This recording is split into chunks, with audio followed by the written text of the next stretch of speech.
iria um pouco mais longe, o Agostinho, com Galileu, Copérnico, Darwin e Freud, se nós pudéssemos fazer uma comparação e uma aproximação, eu diria o seguinte: existe um ponto que esses autores se aproximam, que é justamente nessa ideia de uma descentralização do homem.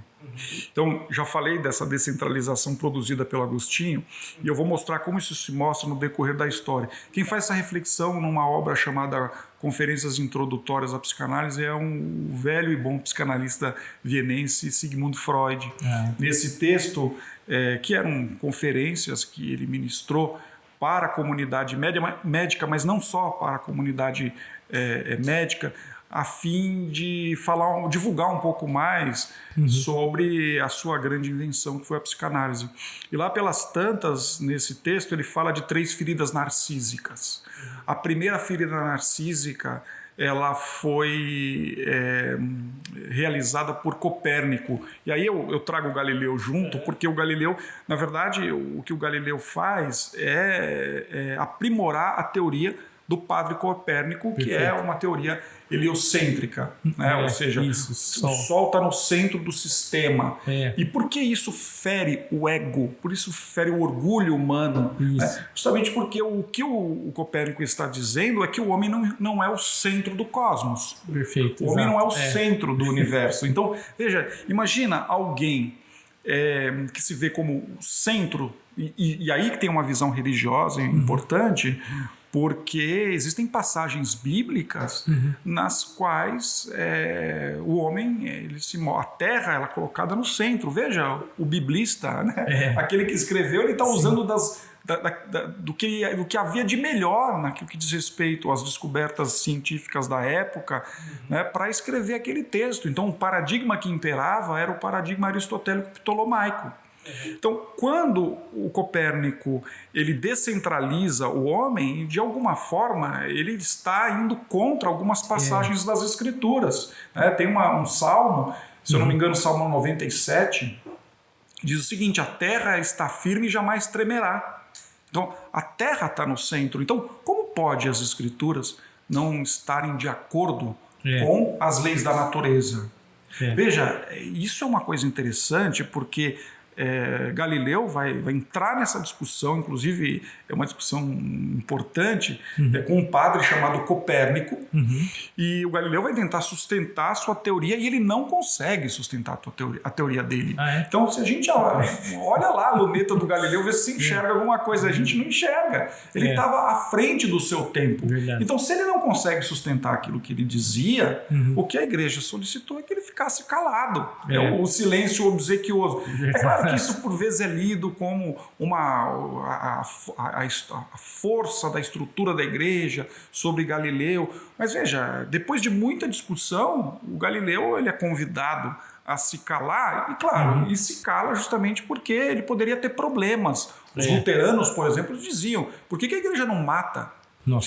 Se o Galileu tivesse caído na mão dos luteranos, teria sido morto. Veja, seria uma tragédia. O que a Igreja Católica fez? Você não consegue justificar aquilo que você fala, então você fique calado. E veja, ele ficou numa casa, recebia grandes intelectuais, ele pôde produzir muita coisa, de alguma maneira ele foi protegido pela igreja. Né? Agora, ele não conseguia provar aquilo que ele falava. Porém, Galileu, como estava à frente do seu tempo, e por ser um gênio, né, sem dúvida nenhuma, ele tem uma frase que eu acho muito interessante nesse embate com o padre Clávio, que é o seguinte: a igreja cuide de como se vai para o céu e a ciência cuide de como é o céu. O que ele está dizendo?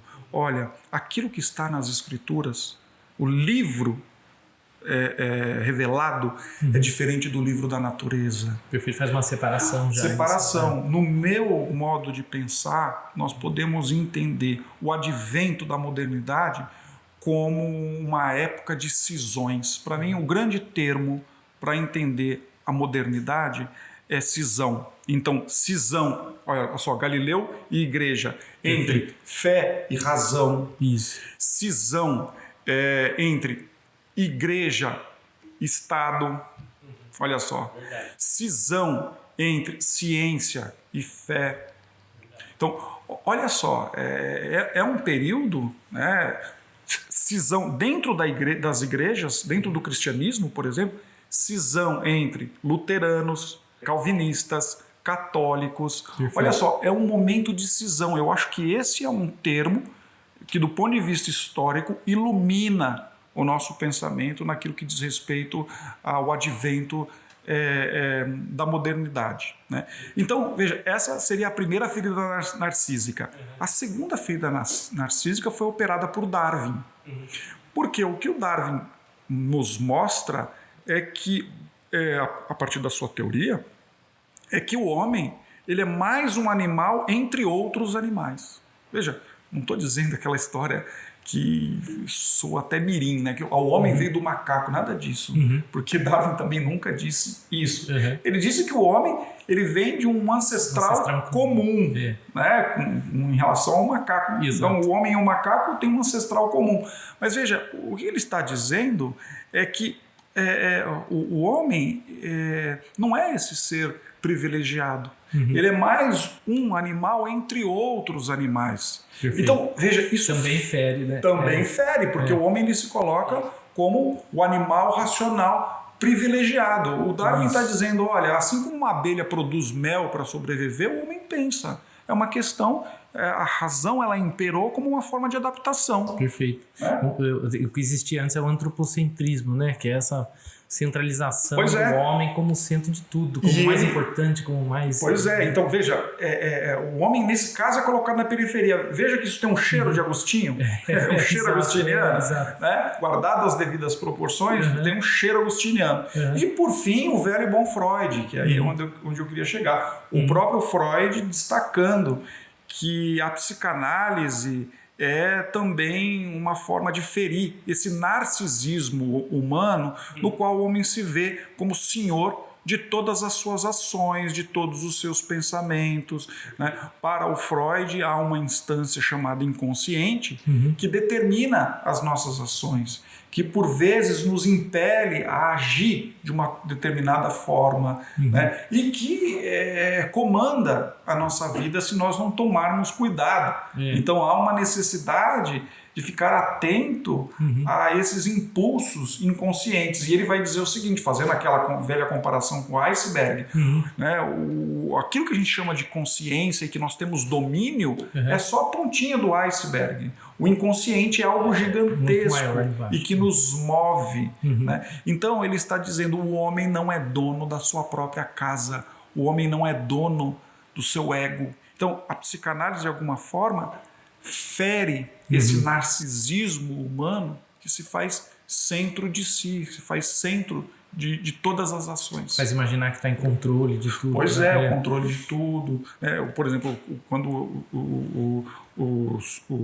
o velho e bom Freud fala dos sonhos, os sonhos é justamente uma manifestação do inconsciente, né? Uma janela do inconsciente que fala sobre todos esses afetos, essas pulsões que estão recalcadas e que, por vezes, nós somos incapazes de lidar com elas. Então, o sonho é uma forma alegórica de todos esses afetos que, por vezes, pode nos causar horror. Exato. Então, veja, o Freud é um pensador que tem uma suspeita assim, muito grande em relação ao ser humano, e eu acho que ele faz um pouco desse trabalho agostiniano, que é justamente colocar o homem na periferia, descentralizar o homem, dizer, olha, o homem é frágil, o homem é vulnerável, o homem é confuso, precário, estranho, a gente não pode confiar muito nele. Então é possível o homem fala muito de felicidade, e quem fala muito de felicidade parece que é infeliz.